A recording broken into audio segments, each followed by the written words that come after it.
Hey there, Russ here. Welcome back to the shop. Today I want to talk about holding power. Excuse me. About 2 years ago, a little over, I did 2 videos on holding power and more holding power. I'll leave a link to them in the description. Basically, I just took this clamp, which is a holdfast. It's an inexpensive one from Lee Valley. These things are like $6 a piece, just over $6 a piece, so they're dirt cheap. But when I first started to use it, this thing is terrible. No real holding power at all. It's all made out of plastic, so obviously you try to put too much torque on this, guess what would happen? And I thought, man, what a piece of junk. But then I started playing with it. And if you watch that other video, you'll see what I did was, basically I took this, and instead of just putting my piece in here like this and holding it down, like that, lock it down, and as you can see, this piece will actually still move, and it's sliding on the tabletop because the friction between the piece of wood here and my tabletop is minimum, so it can move. So what I did in that video was I took and I made some of these. It's just two-sided sandpaper, paperback, put some glue on it, folded it over on itself, let it dry, and now I have two-sided sandpaper. And this is my holding mat. So now if I take and put this there to help hold this,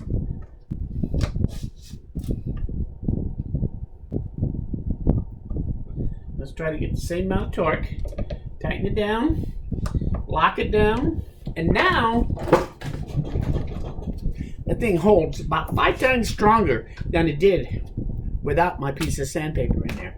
It really dramatically took this inexpensive little holdfast and turned it into just about as strong a holdfast as those metal ones that you can buy. A lot less money, easier to use than those as far as I'm concerned, and very versatile. So anyway, this worked pretty well, but there is a drawback to this I have found over the last couple of years of using it, and here's the drawback.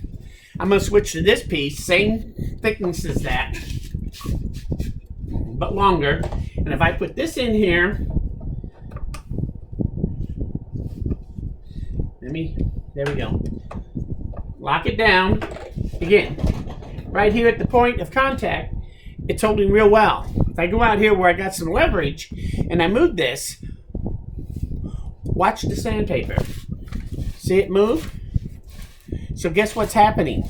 That thing is tearing the heck out of my tabletop surface because that's sandpaper. And if I hold the sandpaper with one finger and I move this, guess what?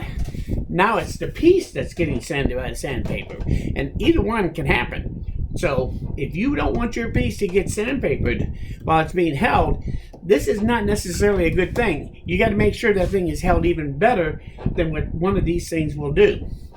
So it got me to thinking about it, and I decided that in order to make this and protect it, instead of just straight up sandpaper, what I did was I bought some leather. This is a potpourri of leather that I bought at a craft store, and it's just, all of it is just real thin. It's finished on one side and rough on the other side, like any piece of leather usually is.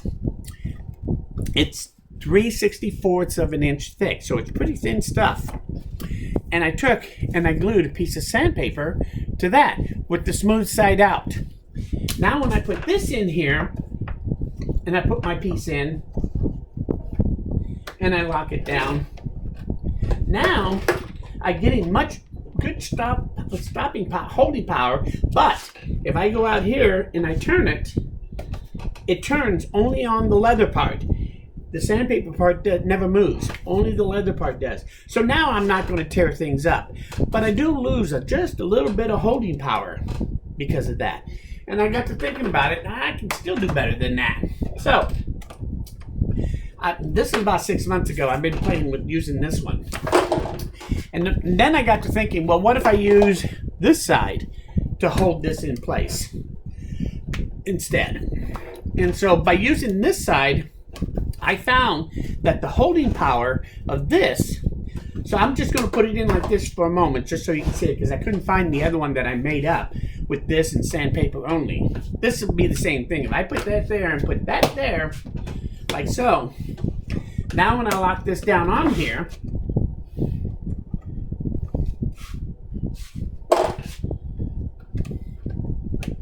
knock it down, I get the good locking power. But again, if I twist it, I found that the sandpaper was the part that moves. This is actually gripping much better than that side of it, but I'm still having the same problem where somewhere I'm scuffing something if it does move. So I wasn't 100% happy. Even if I switched it over from this side, then I still have the same problem that I have when I'm using the double-sided one here. So this holds just as good as this would if I was using the rough side out. So that got me to thinking again, and I'm still kind of was playing with it. And then I said, well, what if I have that material on both sides? So I took another piece of it, folded it in half with spray adhesive and put it together. And I only use spray adhesive because it was just quicker. I think that wood glue would work better long-term wise, because as you know, spray adhesive after a while dries out and then it starts coming apart anyway. So eventually I suspect this will peel apart, start coming apart. Whereas I did glue one up, but it's not dry yet. But I think I'll get the same thing as this, only it'll last longer than this will. But I took this now, and if we use this one, double-sided, rough side, leather, now it's twice as thick. This is 3/32 of an inch thick, so it's a little thicker than the single-sided. But more importantly, when I put this on here this way and put this all together, let me tighten this back down, okay, lock it down. Now I get the good holding power like I do with this double-sided sandpaper, but now if I turn this, let's go to the other piece, makes it easier. So if I put this one in here instead, lock it down, and again, I feel this is just about as tight and doesn't move. It gives you just as much holding power as the double-sided sandpaper. But if I take, I'm going to hold this with my finger, the leather, and if I move this, the leather moves, and the leather doesn't move, but this does. But if I hold the leather, and now move it, the leather is now moving on this part. So no matter which way it moves, whether this moves with the piece or stays here and only this piece moves, it's not going to scuff anything. But I think I'm getting pretty close to the same amount of holding power that I do off of this. So now you're thinking, well, why don't you just use leather to begin with, no sandpaper? Well, that goes back to the problem I've always had. One of the gripes I have about using leather or using silicone, like on my gripper. I use the silicone for a non-slip surface. I use sandpaper on most of my non-grip surfaces, but I have used the silicone caulking. The problem is, this is the problem. So if I drop it, in this case, I just dropped it right into my sawdust bin. I always keep a little bit of sawdust around. I have a video about that a couple of years ago too. I'll try to remember where that is and try to leave it, but it's handy to have that around. But anyway, this is what happens, and I guarantee you this is not going to do very well. So guess what? Now that I have this problem, every now and then, that means I got to go in and get you-know-whose toothbrush, come out here, and give this thing a good cleaning.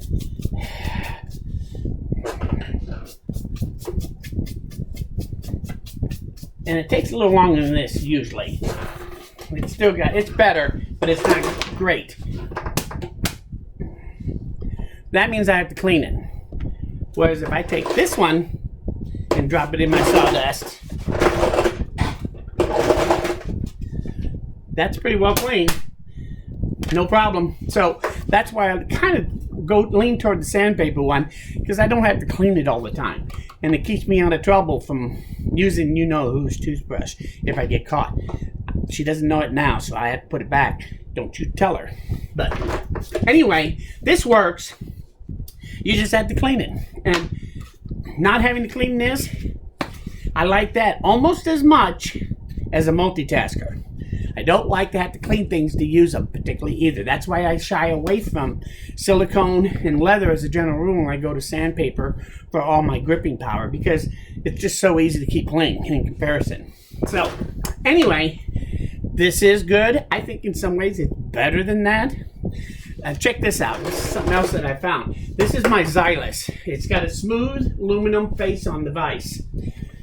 But I take a piece of wood and I put it in here and I tighten it down with my, and I only use hand tight almost always when I use this, and that's more than enough. But on a smooth piece like this, you can see I can still pretty relatively easily move it. Whereas if I wrap it like an Oreo with the leather mat, put it in there, snug it up, that's going to pull off of there before that moves. It doesn't move. So this is really good for a quick, easy way of putting something in your vise. No matter which vise I'm using, use these little pads to keep that from moving. Now, I used to do that. I found this worked real well for that too. But this doesn't have the flexibility that this does. So this is even better if I'm going to stick it in the vise, these leather pads. So these are definitely going to be useful in the shop. Will they take over everything and make these obsolete? I don't think so. I think these still have a place. For a while, I'm going to use all three of these. We'll kind of play with them and see how they work in different situations over the next 6 months to a year, maybe even 2. I'll come back and I'll review this with you so we can see how they work. If you want, make some of these, make some of these, and make some of these, and give it a try. See what you think. I think this really is going to be a pretty good addition to the workshop to make it even better. But only time will tell. So anyway, so give it a try. Holding power. Sometimes you'd be amazed at what you can hold with a cheap little holdfast. That when I first got this, I thought this thing just not worth it at all. But then after I learned about how to use this in conjunction with this, I found my holding power was actually very, very good, and I've been very happy with these. They come in pairs. Like I said, it's like $12.50 for a pair from Lee Valley, and I've had these for quite a long time. These actually are very useful now, I find, to hold things down in my shop. Between the two of them, they work very well, and I've had these for several years, and they just use them all the time. So they're pretty durable. Again, you can't tighten them down like you can with a steel holdfast. I understand that. But it's still pretty easy to lock and unlock and move pieces in and out easily. Easy to adjust it to the right size and everything. So I really like them. This is just one more thing to make them even more useful than before. Because now I don't have to worry about tearing up my desktop or my work piece when I lock it down by using this instead. So anyway, if you have any comments here, any observations, any experience with what I'm talking about here, any new ideas, leave them in the comments. I'm sure that a lot of my viewers would love to hear that too, as well as I would like to. So just leave it in the comments. I will read them. I read everything. I answer 95%.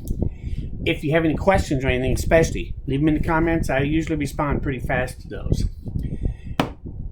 If you like this video or you learned something here, please hit that like button. It lets me know I'm doing the right thing and that I'm going the right way with this. Then I should keep doing it. Most importantly though, before I say that, one more thing about this. Now that I've glued this together and I got this really strong leather here and still very flexible, I think I see another use for this already. I'm going to make a set of hinges for a box, and it's not going to be totally out of this. I know Doug Stowe, I believe is his name, did some of these. He used leather to make hinges on a box, and that was pretty cool. In fact, I've seen other people do it too, but he's the one I first learned from to how to use leather for a hinge. But it does have some disadvantages to just using only leather. Well, now I have an idea how to do this in conjunction with wood and come up with a very unique OTB box hinge. Stay tuned. When I get that figured out, I'll bring it to you so you'll see there's another use for this sort of thing. So anyway, don't be afraid to go out and buy a bunch of this stuff.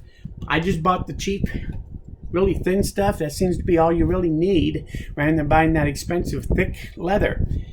It'll work. Anyway, what I was going to tell you is, most importantly, please come back again, because we're nowhere near done. Thanks, and we'll see you again very soon. Bye.